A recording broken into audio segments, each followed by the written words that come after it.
There you go. Go? Try it. Is that alright? Yeah. Let's go round first. Yeah, send it all the way around. Yes, Ned. Oh, something's gone wrong. What's gone wrong? An arrow they can do. Ah, hello. What a wonderful hobby we have. Great fun. It seems as though the fascination with railways is going on forever. Although running a layout on the floor can produce a lot of pleasure, it isn't the right place. Locomotives pick up grit and carpet fluff. So get your layout off the floor. And the nearer you come to eye level, the better.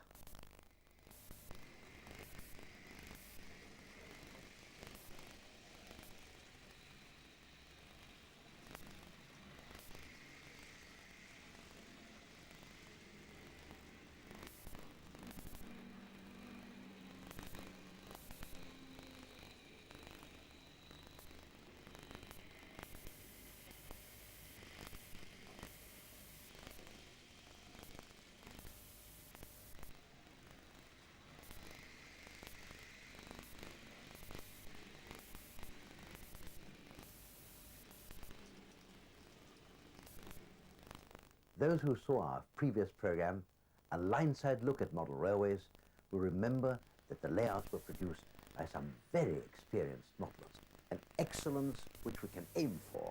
But in this program, we're going to look at building a layout on more simple lines.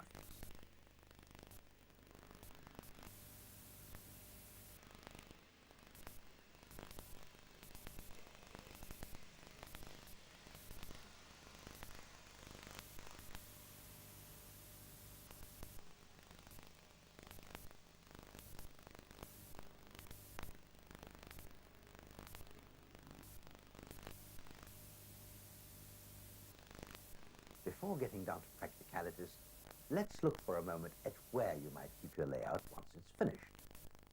Space being almost always the premium with indoor layouts, it boils down to Z, N, or double O gauge as the only feasible proposition, with O gauge for those with a little more space. A spare bedroom is a good location if the model's not too large. This is a double O gauge layout and measures 4 foot by 2 foot.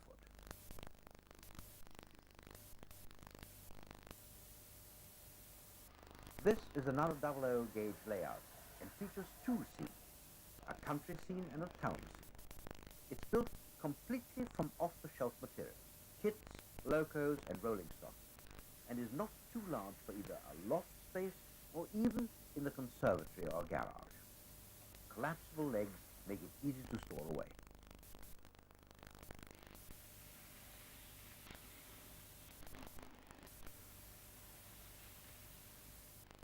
In this program, Dave Lowry has once more taken stock items to make his layout. By the way, everything has been built in or around his garage, so we won't need an elaborate workshop. Let's get started. And first of all, we must have a plan of the whole layout. And here it is. It will incorporate 3 definable areas, 3 layouts if you like, all on one baseboard. The storage sidings at the top will actually form a mainline terminus, while the major part of the layout is a country scene purely for running trains through. The third portion on the right of the plan is the smallest area and will become a branch line terminus. The main theme of the whole layout is a modern image. So the first practical thing to do is to go to the timber yard and buy wood. Choose long, straight pieces without knots.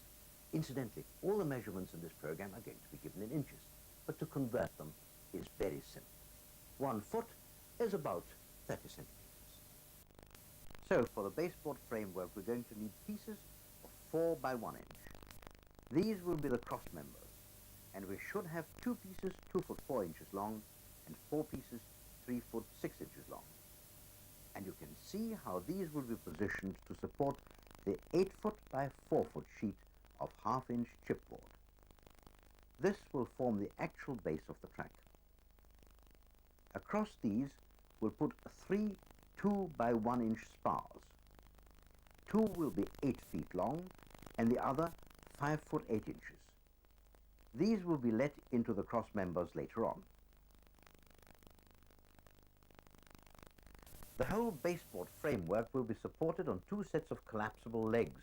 And for these, we'll need 4 pieces of 2 by 1 by 4 foot, 4 pieces of 2 by 1 by 2 foot, and 4 pieces of 1 by 1 by 4 foot as strengtheners. Note that we'll also require 4 3-inch hinges, 8 3-inch steel angles, and some screws.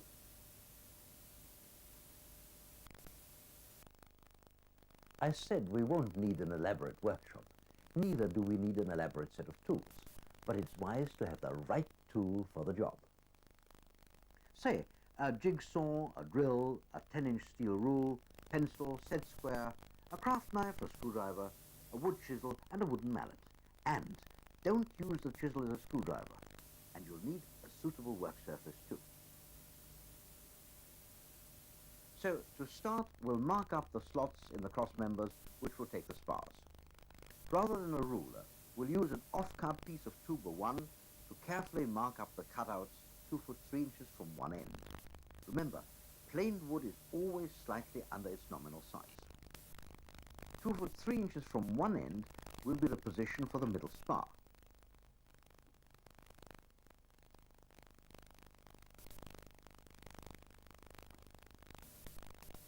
It's a good idea to clearly mark the pieces to be removed.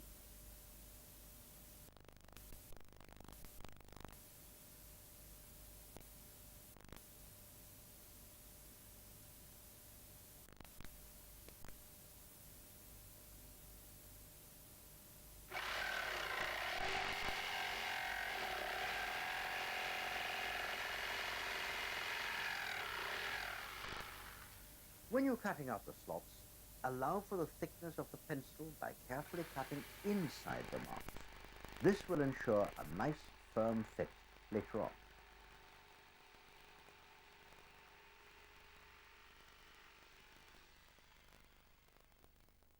Coming to the removal of the middle slot, keep the chisel slightly away from the pencil mark and then trim neatly to the line with a craft tool.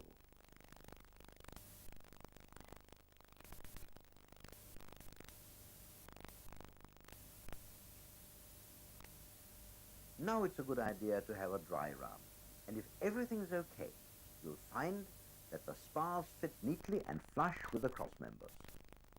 Worth checking now is the overall measurement of the 2 pairs of cross members. This should be 2 feet, and we'll see the reason for that later.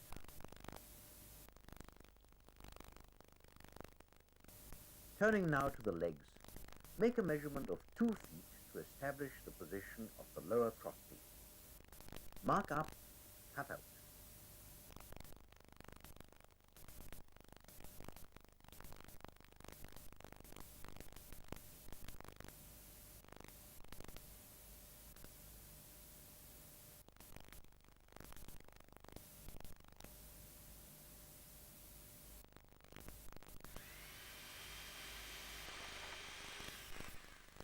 Now we can assemble the legs, starting with the top cross piece, one of the 2 foot pieces. Drill, glue and screw a leg to each end. The glue is ordinary wood glue.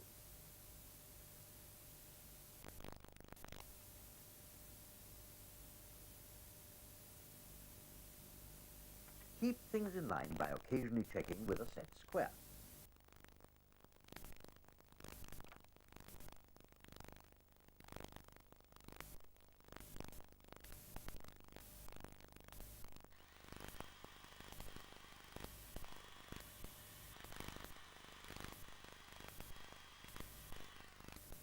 The lower crosspiece should be cut to allow for the depth of the 2 cutouts. Before actually drilling and screwing, a little glue added in the joint will help to hold it together really firm.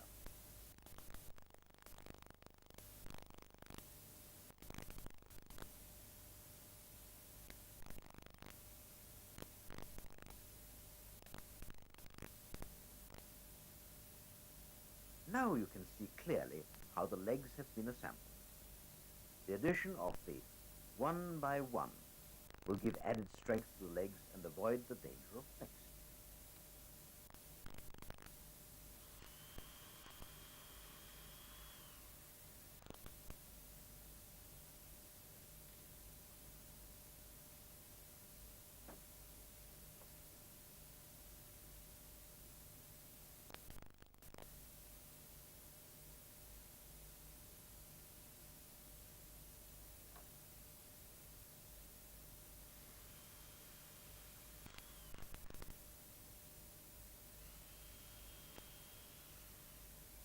At this point you can add corner brackets, but they're not totally essential. Once the legs have been fixed to the base framework using the 3-inch hinges, we can think about the cross stays. These are simply pieces of 2 by 1. Keep the leg upright and square and measure the required distance. Cut each stay in half and use 3 1 1/4 back flap hinges. Fix in position.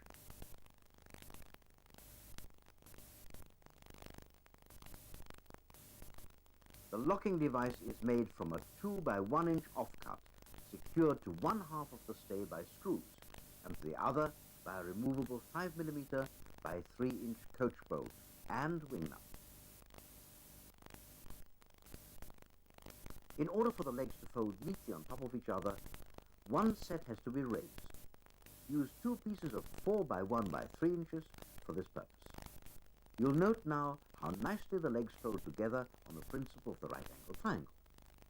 That's the reason why the 2-foot measurement on both framework and the legs, which I mentioned earlier, was so important. And there you have it, worth all the extra work. A framework which can very easily be put up. It's now ready to start working on at a sensible.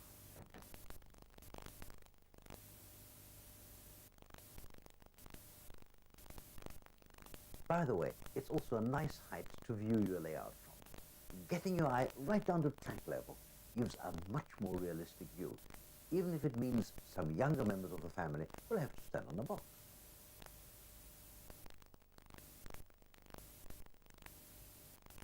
With a major part of the woodwork done, we can turn our attention to laying out and marking up the track. And so you can now see quite clearly the full extent of the layout.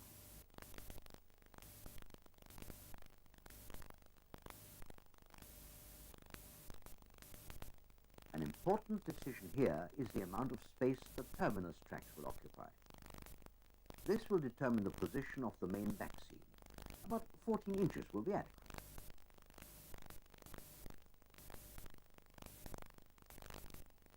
As far as marking out the track is concerned, this need not be a work of art, but allow an inch either side. It's a line which we'll cut to later on.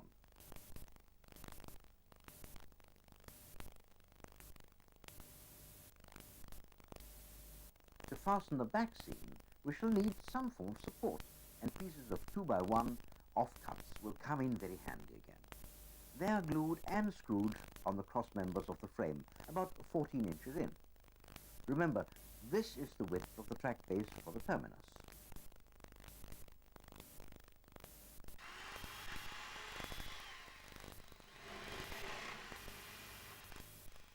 We shall need a channel to run the electrics through, so bore holes through the cross members. Don't bore holes in the end pieces. Now we can actually fix the board for the back seam. And this is a piece of 4mm ply previously painted with a light blue matte emulsion. Slots should be cut to fit neatly over the cross members, and when glued and screwed, it becomes an additional strengthening spar.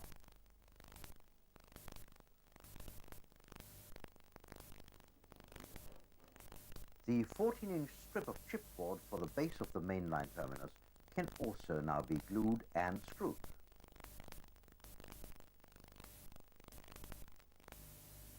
There will be a number of points on the layout which will be quite visible even when the scenics are done, and it's going to be neater to sink the point motors into the baseboard.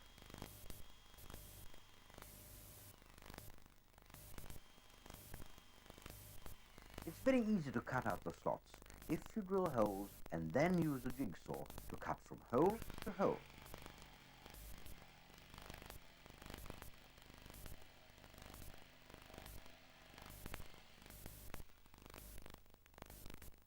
When we actually put the points in later, it will be necessary to invert the motors so that they fit snugly and level with the baseboard.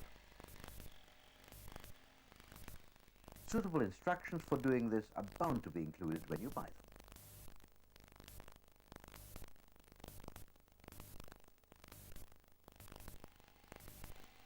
As I said just now, in cutting through the chipboard base, it's easier to drill a few holes at strategic positions and cut between them. Having cut along the pencil marks, which we drew around the track, we'll remove several pieces which will reduce the weight of the layout. The gaps will be filled in later, mostly with polystyrene.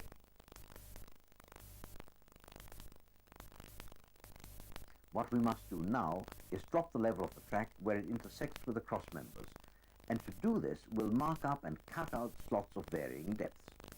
This will give us the 3 levels of track which we require. Remembering that the cross members are 4 inches deep, you'll be able to judge for yourself the depth of the slots required. And if everything goes to plan, the countryside track should fall neatly into place. A word of warning, this is now quite a delicate piece, and unless you take care, it could easily snap in your hands. As this is a fairly complicated structure, it's worth looking at closely to appreciate the stage we've now reached. You can see now how the 3 track levels have taken shape. The figure of 8 crosses over in the center at 2 levels, and we'll cover the gap later with a girder bridge. You can also see the significance of the slots. Let's look at it again from the end-on position.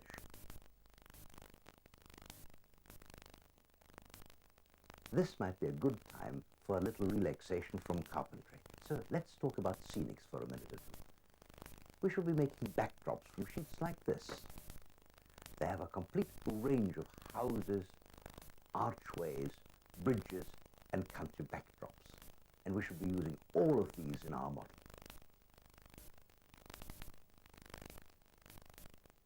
And this is where the craft knife comes in. But take time to do the fiddly bits, because it'll pay dividends in the long run. The arches, which will form the embankments on the mainline terminus, are created from similar sheets mounted on modular blocks. Combining the back scene with the arches will achieve a feeling of 3 dimensions.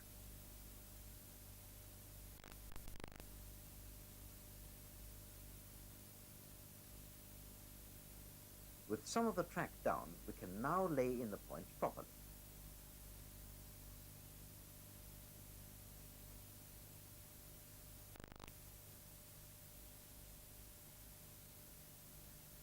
To protect the motor when we cover the area with track ballast, we'll now use masking tape to safeguard the delicate mechanism. We'll get the track firmly down on the base using fine track pins. It's better to use a small hammer. I think we forgot to mention this in our shopping list early on, but I'm sure you'll have one. And we'll finish off with a center punch. And of course, we'll pin the track down over the whole layout before we come to this, polystyrene. Cutting and shaping it nicely may seem complicated, but it's very simple, I can assure you. And this is the solution. A hot wire cutter, perfect for making precise cuts. It's simply a wire connected to a low voltage battery, such as you use in a torch. This will help to create the shapes and contours we need.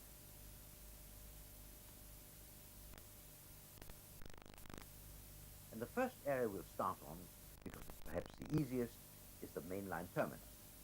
And here we'll be placing pieces of polystyrene to build up the embankment, leaving a space over the track, which of course leads in from the other side of the layer. Note how we've modeled the polystyrene on both sides of the curve, the line. We'll use some pieces of suitably shaped cardboard, not only to bridge the gaps, but to form a roadway.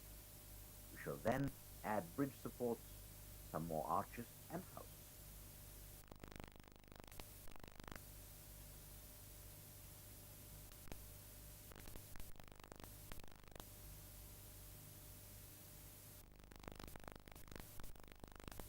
The houses are made quite simply from printed fascia sheets. These again are available in kit form and are simplicity itself to assemble. Any little discrepancy where the white shows through can be painted in, or you could paint the corners where the two sections meet before actually sticking the fascias on.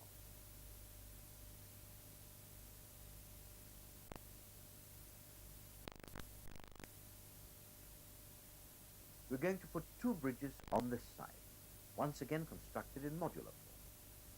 And now you can see how the track leads through to the other side, under the tunnel we've just created with a polystyrene and cardboard.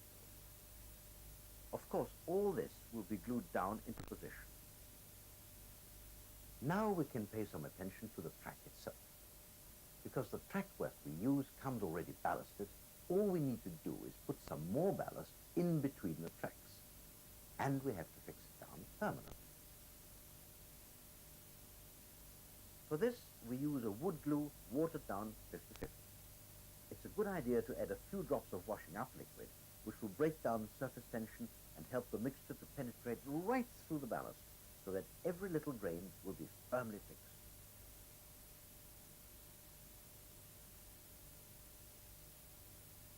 Once it's all dry, we can begin to paint the shiny sides of the rails a dull rust brown using a hobby enamel paint.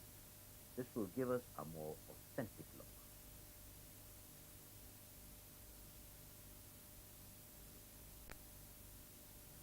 So much for the mainland terminus that I'm being. But back at the ranch, as they say, or in our case, back at the countryside, let's fix down the baseboard nicely and firmly.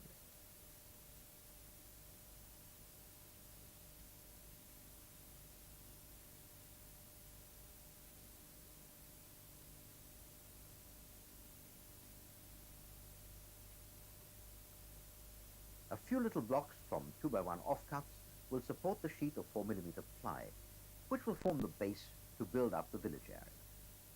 We are going to set it on undulating downs. Once again, we'll use polystyrene to build up the basic shape of the landscape. We'll make the whole area from the plywood upwards removable, so that in the event of a problem or a derailment in the tunnel below, we'll be able to get at it quite easily. If you like, 4 screws sunk through the polystyrene and plywood into the blocks will hold it down safely. It's always a good thought to pop a few things in now and again to get a feel of what's going on. It gives a chance for a rethink, and that's never a bad idea. To fix the layers of polystyrene together, we can use a polystyrene paste, the kind you'd use to fix a ceiling tile, but leave it 48 hours to sink. By the way, the buildings here are deliberately Z-gauge, a much smaller scale. They're chosen for the village area to add a greater feeling of depth. They are in fact resin molded and bought just as you see them.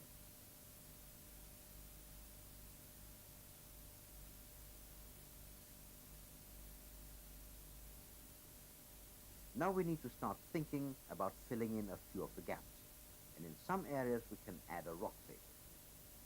And this instant rock strata is really cork bark, which can be obtained from a florist or a hobby shop. Eventually, we'll back up the cork bark with a dark cork tile to fill in the irregular gaps. And later on, you'll see just how effective this area begins to look.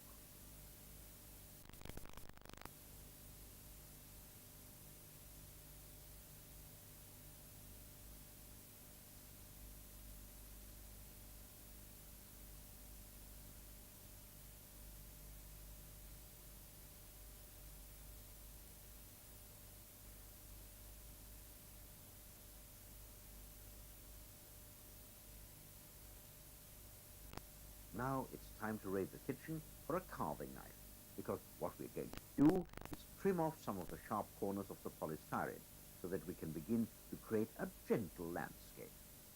This is not a job for the younger members of the family, and in any case, please watch what you're doing. Once we've achieved roughly the shape we want, the next step is to fill in with a ready-mixed plaster from your do-it-yourself shop. The plaster has an interesting texture, and what can be done with it is limited only by your imagination. For example, creating little escarpments and building them into the landscape will give a nice touch. The plaster will take about 24 hours to dry off fully. So in the meantime, let's have a look at the small country junction. And here, Dave is using off-cut of polystyrene clothing to hide the corner joints of the two mattresses. A very neat idea. Simply stick it on with polystyrene paste and smooth down the edges, which have already been pared down wafer thin with a hot wire cutter. The adjoining angle should also be treated the same way. Now we are well on our way and coming to a point at which the model is beginning to breathe life. Now we're adding grassland and scenery.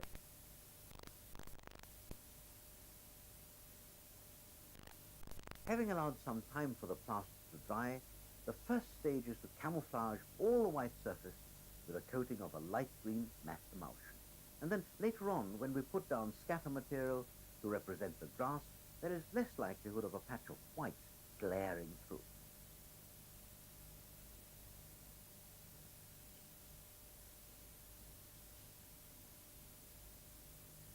While the green emulsion is still wet, the first layer of scatter material can be added. This should be coarse. Using a coarse grade at this stage will allow glue to be absorbed later and make adding other layers easier. So, after letting the base dry, moisten with small quantities of diluted glue mix and add a sprinkle of different colors of scatter material for a natural effect. As a final touch, alongside the track, we're going to sprinkle just a little ballast to complete the picture. By the way, remember that grass on the track side may not be very long.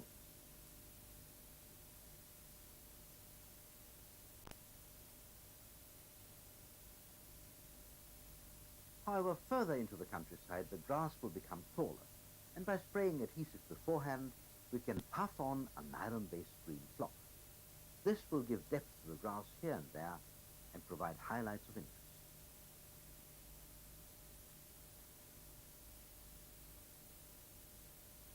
A very nice effect now is to dab on some polystyrene paste to small areas along the railway cut. This will give the appearance of chalk faces which might well have been revealed during the formation of the tunnel mouth entrance.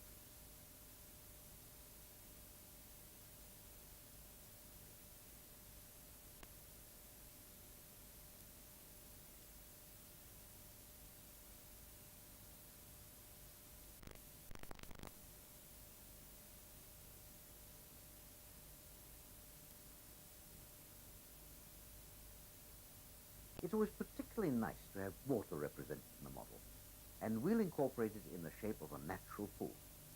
It might appear that Dave has achieved a complicated piece of polystyrene sculpture here, but what it really is 2 layers of polystyrene cut and stuck together. And in much the same way, we can fill in other areas by sticking pieces of polystyrene together. In this case, a little rebate stops it falling through. Bark forms a background to the pool, set against the dark cork tile. The channel created in the polystyrene will eventually take the water. Supports for the viaduct are again cardboard cutouts on plastic models.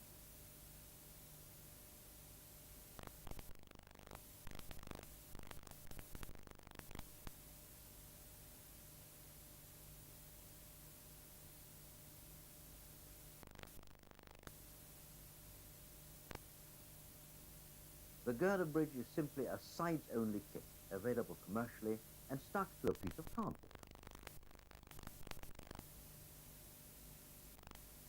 With a diagonal roadway added where the line disappears into the countryside junction on the right, we can now have a look to see how the model's shaped.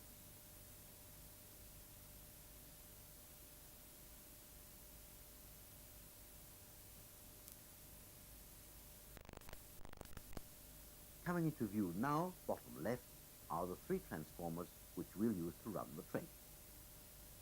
This brings us to a good point to look at the electrical requirements of the layout. A combined transformer controller like this will control one of the 3 separate circuits. Underneath the layout, we shall install a distribution box leading from the mains supply, and each mains wire from the 3 controllers will be fed into this junction box. The low tension wires from each transformer will be fed to and soldered onto the appropriate track, 1 wire to each rail. It's good practice to wire the negative to a common side of each track, in our case, the inside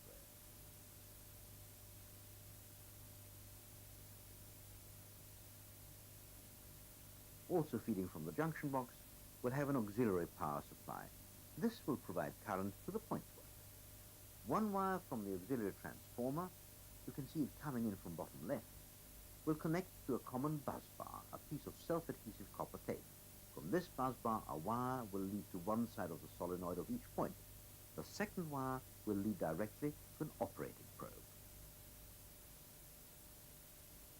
2 wires leading from each point will terminate on 2 brass screws.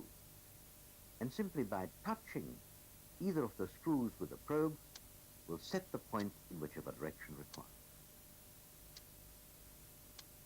In practice, we'll now be able to plan and set up a route very easily.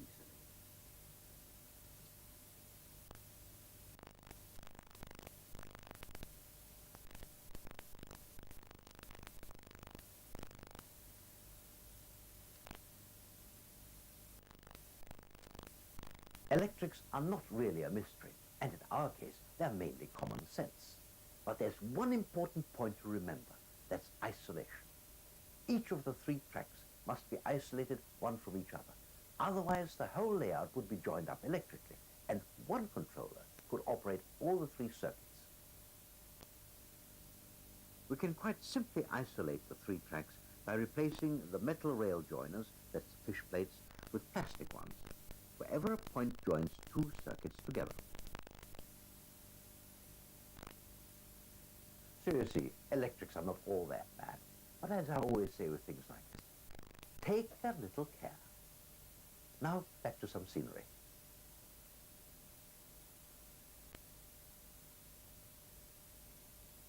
And you can see how Dave has progressed while we've been away. The basic color for the roadway through the village is a mushroom emulsion paint.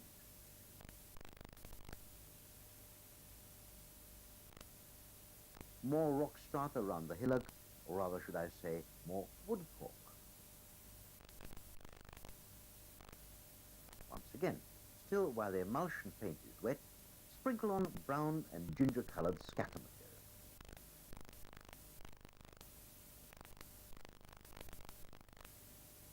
This is nice. They've sprinkling the ginger color to represent cart tracks.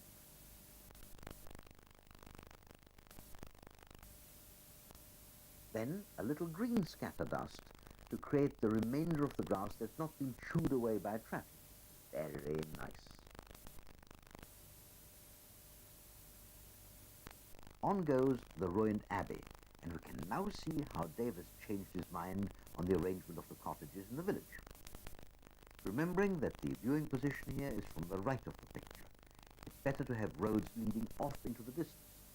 It gives a nicer perspective.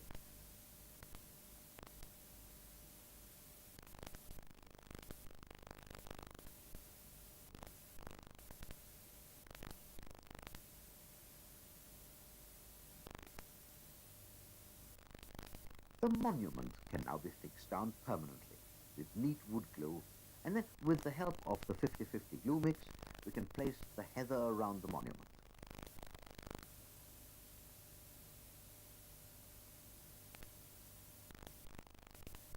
This is foliage-type scenic material, teased out to give a patchy feel.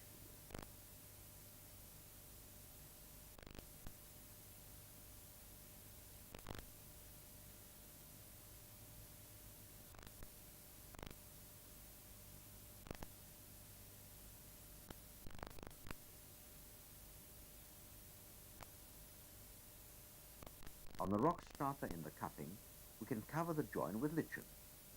Wood glue is particularly useful for the model maker, although it's white to start off with. When it goes off, it will become clear, and therefore not sure at all. So we needn't worry too much about little dribbles of the stuff.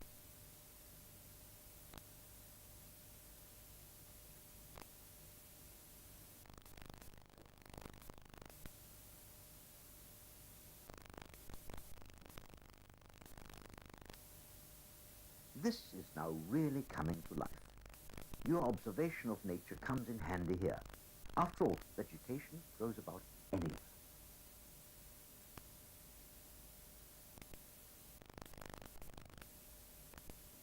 A little more attention to the monument now that everything is dry, and at the foot of it, where visitors have stood, we're going to sprinkle a little brown material. And of course again, we're using our 50-50 glue mix. This old teaspoon of Dave's, or more likely his wife's, certainly does good service. Look at the two visitors to the monument, one taking a quiet rest, probably exhausted walking from the village. Ah, and trees. In one of my previous programs, Shirley Rowe described how to make trees. And of course, you can make your own. These trees are bought and resemble bottle cleaners appropriately colored. But as we're talking mostly about purchased items, I'll not go into tree making right now. Another time, perhaps.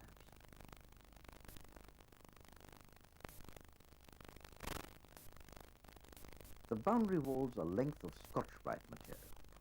This was bought as a 00 gauge product, and Dave has simply cut it in half down the middle.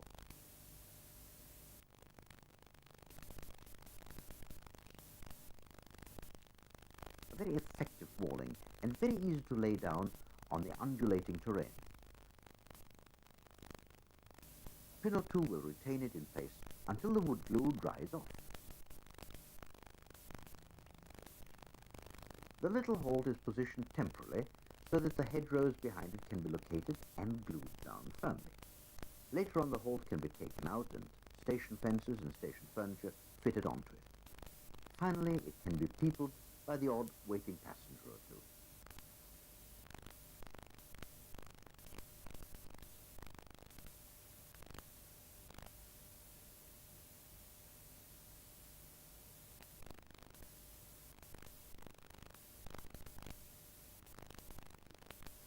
The wild, uncared-for hedge makes this little country halt seem to have aged naturally out of the countryside.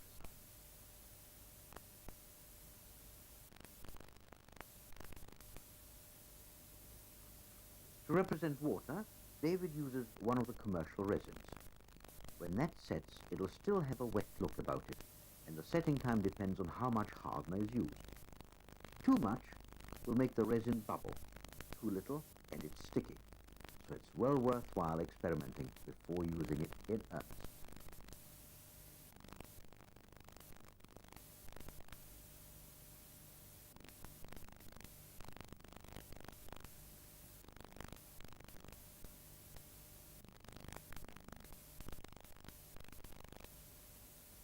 Budgerigar grit is an excellent scale version of the smooth stones likely to be found at the bottom of our pool. Long before the resin is poured, it's a wise move to coat the whole base of the pool with a thick layer of almost neat wood glue. This will generally seal off any small gaps. In our case, we had a small hole, so be prepared by laying down some old newspapers. Make sure that the resin floods the pool properly, so that there are no gaps or air bubbles.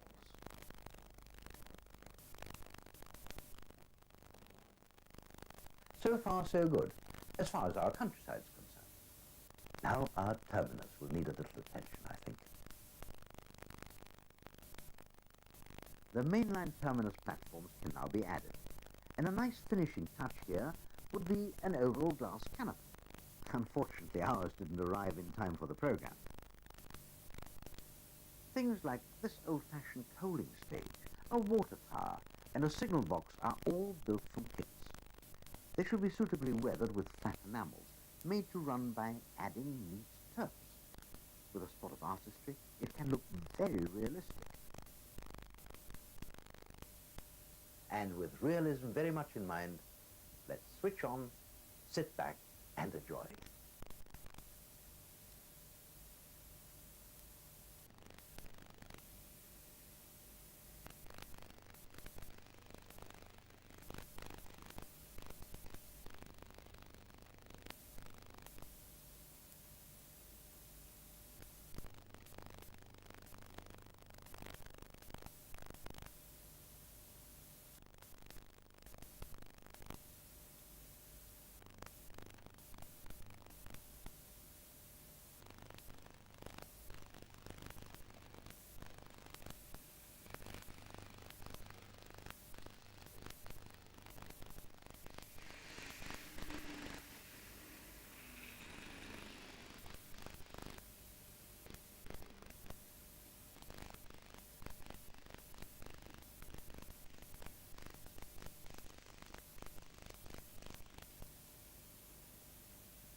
How's that?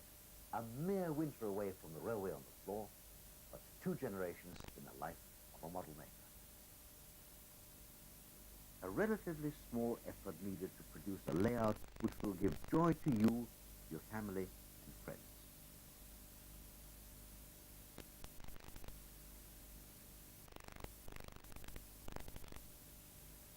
Here it is, a slice of the Northeastern Railway, a piece of homemade history, a Deltic and a preserved mallard, sharing the same life.